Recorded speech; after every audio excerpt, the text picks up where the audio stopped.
Are you familiar with a opinion piece written by the new ACTU Secretary Sally McManus in the Sydney Morning Herald on the 23rd of May? I'll read you a sentence from it which might help jog your memory. She says, about 2.3 million Australians earn the minimum wage of $34,980 a year, in brackets $17.70 an hour, some 450,000 more than 2 years ago. I've got that in front of me now. Yeah. That 2.3 million figure sounds high to me. Is that right? Do you think that's right? Yes, I think now this is it is a very common community misconception that I think Sally McManus has fallen to herself, which is that people think, when you hear the word minimum wage, people do think you mean $17.70 an hour, which is the absolute floor in our wage-setting system. However, we're very clear in our reports, and they're everywhere. The Commission tries to be very clear as well, but I just think there is a big community misconception about it. There are 196,300 people in the country get that $17.70 an hour. Whereas Sally McManus says it's 2.3 million Australians.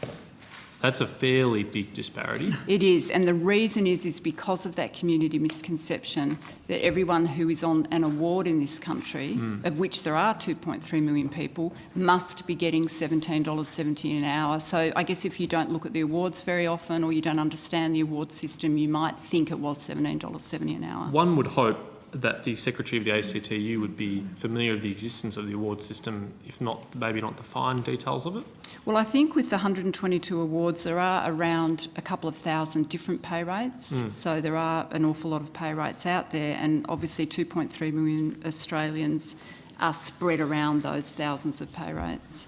Okay, I just have one final question. Wondering if you're familiar with a speech by the President of the ACTU, Mr Kearney, at the National Press Club, in fact, the same week as that op-ed, the day after that op-ed, 24th of May 2017.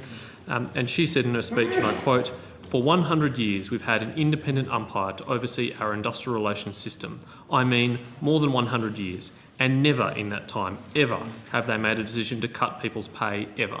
Does that sound like a true statement to you? No. Not in terms of, well, I'm thinking penalty rates here, and obviously penalty rates have definitely been cut by the Commission before. That is undisputed. Just to clarify, fact. She didn't say penalty rates, she said people's pay. Yes, well, so what happened was when there was 3,000 awards in the country, and the predecessor to the Fair Work Commission back in 2008 to 2010, they turned those into 122 awards, so they obviously couldn't give everyone what they had been on before because they had to shrink 3,000 awards to 122. So in that process of what we call award modernisation, there were winners and losers is the phrase that's commonly used. So of course there were losers. There were people who were then put onto award and they weren't paid what they were before. So I guess that's an example that happened through that process. So just in summary, it's not a true statement to say that never, ever, ever has there been a decision from the independent umpire to cut wages. And the most recent and obvious, given I think Jed Carney was talking about penalty rates at the National Press Club, was that in 2014 the Commission did exactly what it's done in this decision, which was reduce penalty rates in the restaurant industry award on Sunday to make them closer to the Saturday rate. And so it's very recently happened as well.